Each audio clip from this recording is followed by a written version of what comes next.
बस।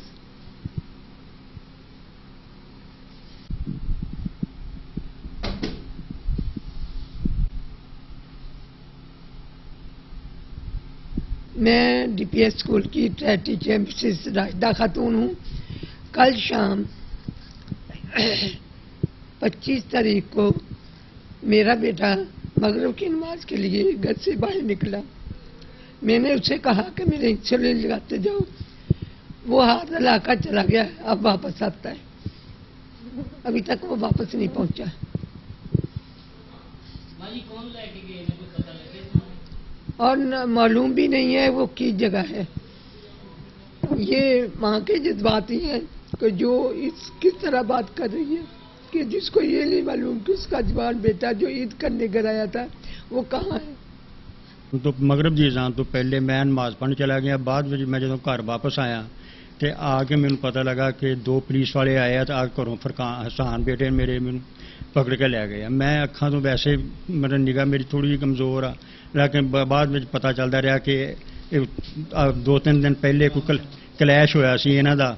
ਮੈਨੂੰ ਪਤਾ ਸੀ ਆ ਕਲੈਸ਼ ਹੋਇਆ ਤੇ ਇਹ ਮਤਲਬ ਉੱਥੇ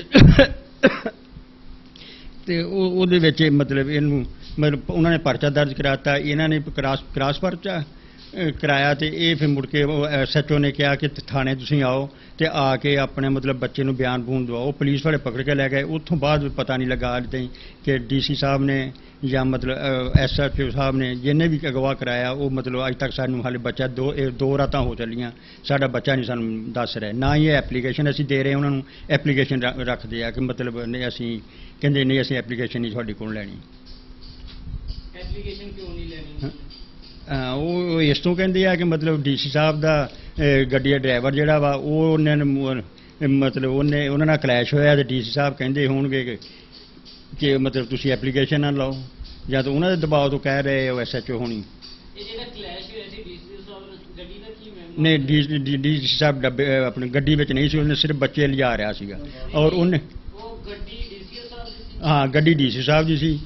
ਔਰ ਜੋ ਡਰਾਈਵਰ ਨੇ ਧਮਕੀ ਵੀ ਦਿੱਤੀ ਆ ਕਿ ਮੈਂ DC ਦਾ ਡਰਾਈਵਰ ਆ, ਮੈਂ ਤੇਰੇ ਫਾਇਰ ਮਾਰ ਦੇਣਾ ਵਾ।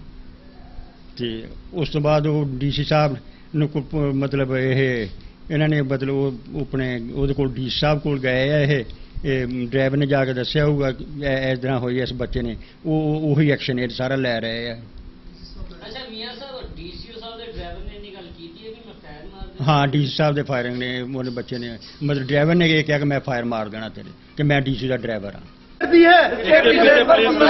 जो गुंडागर्दी है, ये जो गुंडागर्दी है, ये जो गुंडागर्दी है, करो बंद करो, बंद करो, बंद करो, गुंडागर्दी बंद करो। DCO टोबा मुर्दाबाद, SHO टोबा मुर्दाबाद। आज से 3-4 दिन पहले DCO के ड्राइवर अख्तर ने रेलवे फाटक के पास रॉन्ग वे आते हुए मेरे छोटे भाई को, साथ मेरी सिस्टर थी, मोटरसाइकिल कार हिट की। वो दोनों नीचे गिर गए। जब वो नीचे गिरे DCO के ड्राइवर ने उसे उतरते ही थप्पड़ मारना शुरू कर दिए। थप्पड़ मारने के बाद उसने उसको धमकियां दी, मैं DCO का ड्राइवर हूं, जिस साथ चाहूँ गाड़ी चलाऊं और मैं तुम्हें, उसने उस साथ कत्ल की धमकियां भी दी। हमने अपने दफा के लिए थाना सिटी में मुकदमा दर्ज कराया जिसका नंबर 408/18 है।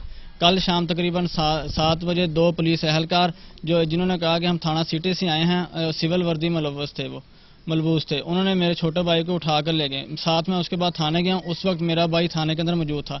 तकरीबन 10 मिनट बाद थाने के अंदर से मेरे भाई को डाले में बैठा कहीं ले गए हैं और अभी तक 24 घंटे हो चले इस बात को, ये नहीं पता चला वो कहाँ ले गए हैं।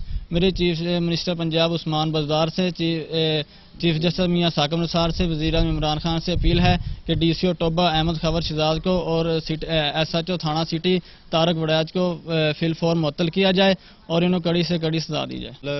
2 ਪੁਲਿਸ ਵਾਲੇ ਸਿਵਲ ਵਰਦੀ ਦੇ ਵਿੱਚ ਸਾਡੇ ਸਾਹਮਣੇ ਇੱਥੇ ਆਏ। ਅਸੀਂ ਮਹੱਲੇ ਚੌਂਕ ਦੇ ਵਿੱਚ ਖੜੇ ਸੀਗੇ। ਜਨਾਬੇ ਲਈ ਉਹਨਾਂ ਨੇ ਆ ਕੇ ਸਾਨੂੰ ਆਪਣਾ ਹਿਰਾਸਤ 'ਚ ਲਿਆ। ਉਸ ਤੋਂ ਬਾਅਦ 'ਚੋਂ ਉਹ ਥਾਣੇ ਲੈ ਗਏ। ਅਸੀਂ ਵੀ ਫੌਰਨ ਉਹਦੇ ਮਗਰ ਥਾਣੇ ਗਏ, ਲੇਕਿਨ ਥਾਣੇ ਜਾਂਦੇ ਹੀ ਉਹਨਾਂ ਨੇ ਸਾਨੂੰ ਬਾਹਰ ਕੱਢਤਾ। ਉਸ ਤੋਂ ਬਾਅਦ 'ਚੋਂ ਜਨਾਬੇ ਲਈ ਉਹਨਾਂ ਨੇ 10 ਮਿੰਟ ਬਾਅਦ ਉਹ ਲੜਕੇ ਨੂੰ ਉੱਥੋਂ ਗਾਇਬ ਕਰਤਾ ਡਾਲੇ 'ਚ ਬਿਠਾ ਕੇ। ਅਸੀਂ ਉਹਨਾਂ ਨੂੰ ਪੁੱਛਦੇ ਰਹੇ ਕਿੱਥੇ ਗਿਆ। ਹੁਣ 24 ਘੰਟੇ ਹੋ ਗਏ, ਦੱਸ ਨਹੀਂ ਰਹੇ। ਦਰਖਾਸਤ ਆ ਇਹ ਵੀ ਉਹ ਨਹੀਂ ਪਕੜ ਰਹੇ ਹੈਗੇ। ਆ ਦਰਖਾਸਤ ਤੁਹਾਡੇ ਸਾਹਮਣੇ ਆ। ਮਹੱਲੇ ਵਾਲਿਆਂ ਨਾਲ, ਇਹ ਸਾਡੇ ਮਹੱਲੇਦਾਰਾਂ ਨਾਲ ਜ਼ਿਆਦਤੀ ਹੋ ਰਹੀ ਆ, ਲਿਹਾਜ਼ਾ ਇਹਦਾ ਕੋਈ ਉਪਾਅ ਕੀਤਾ ਜਾਏ ਤੇ ਮਿਹਰਬਾਨੀ।